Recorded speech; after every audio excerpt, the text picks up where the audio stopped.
Where is the great art of the pandemic, the timeless expression of a unique pivot for human experience?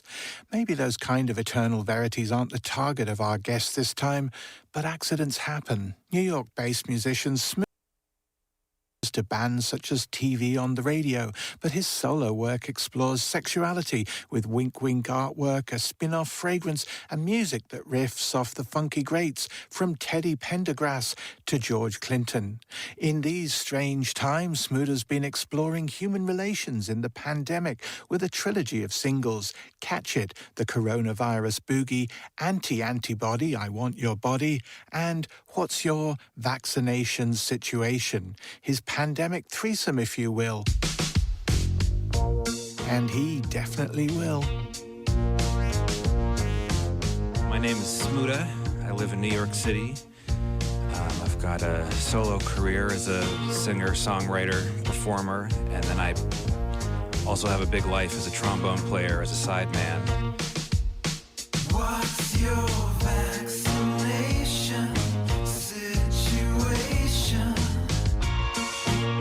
The Smoota project I started maybe 10 or 12 years ago, kind of unexpected. I thought I was making an instrumental record, and I decided to start putting some lyrics to it, because I had some ambitions to maybe write a novel someday, and then I realized that maybe I could just explore some of these themes in songs, which I hadn't heard so much done.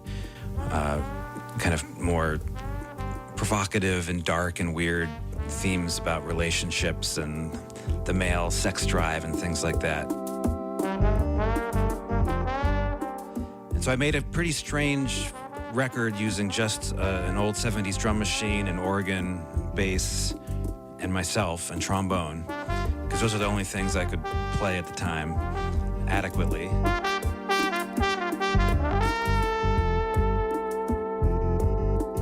The drum machine was from the same machine that Sly Stone used in the 70s, and another one of my favorite artists, Little Beaver, used it. And I love this sound of the Maestro Rhythm King.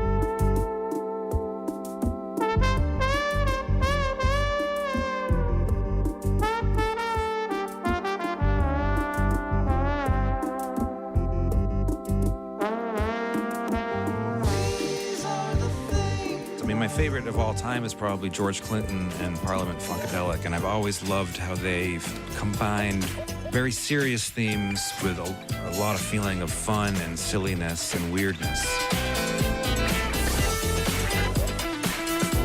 And I feel like a lot of that, I don't know, you don't find that much anymore. There's something very special about George Clinton and that approach.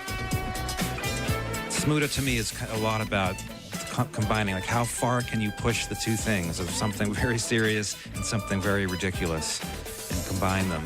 So certainly this year that's been a thing with these singles, kind of finding where the line is that's too far or not far enough. What's your secret? I bet it lies in your motion. So I have a friend who lives here in New York City who's made a lot of money selling pheromones on the internet, and he's been telling me about this for years. And he makes a female version and a male version. You know, you put it on your neck or on your wrist, and it's supposed to attract a mate. There's a lot of semi-dubious research about whether pheromones actually work that way for humans, but they definitely work for lots of animals, and even bacteria and birds, you know, use pheromones to communicate their interests. And so I reached out to him to see if he could make me a version that was unisex, so like a male-female concoction. So yeah, I had that made for the record, and they're called Smootamones, and you can buy those on the website. Actually, they smell really good. I will vouch for them, and I've sold quite a few of them, and I've had a few people text me after they started wearing it that they did feel like something was changing. Somebody told me they had a threesome as a result of starting to wear Smootamones, so that's good propaganda for it. Sending my disease into total remission. I'm sure other musicians felt this way. It was hard to know what the hell to write music about in the middle of a lockdown. And so I'm kind of glad, it was a sort of strange thing to do what I did, but I've made what I'm now calling my pandemic threesome of 3 singles. At the very end of February, when we were still calling it the coronavirus, I made the coronavirus boogie, Catch It, in anticipation of what the feeling might be that the whole world is sharing this experience. Whether we can look at it in a positive way, even though it was such a horrific thing. It's like I was there was this hope in the air that maybe the world could come together and rally around and defeat this thing together. I don't think that really happened. It certainly didn't happen in the States. So that was sort of this hopeful song. The next one I did was called Antibody, I Want Your Body, which was just a kind of silly metaphor for once we get the antibodies, how we can reconnect physically to one another.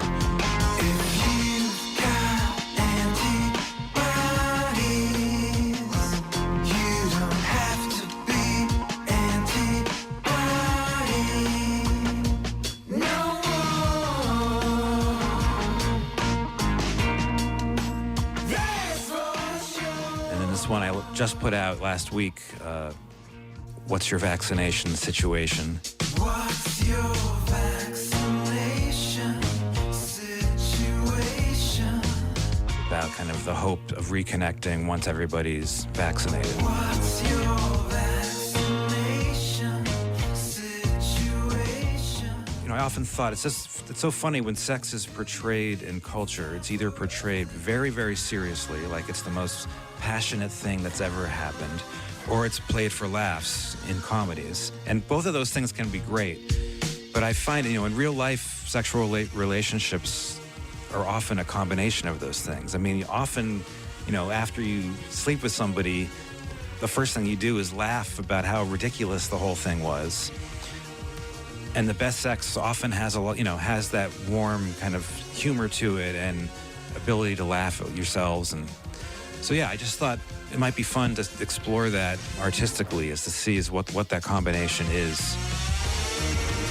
And can we laugh at our strange desires?